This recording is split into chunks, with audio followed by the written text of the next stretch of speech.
醋煎鸡蛋可以缓解不同程度的咽喉黏膜及声带的充血、肿胀、疼痛，还能缓解咳嗽的症状。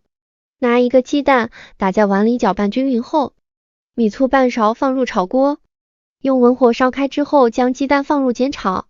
蛋熟后可以加适量白糖、香油调味，不放亦可。天天早晚各吃一个，正常吃2次就可止咳，重者多几天可痊愈。鸡蛋干平有滋阴养血润燥的作用，醋味酸甘性平，能消食开胃、收敛止泻解毒。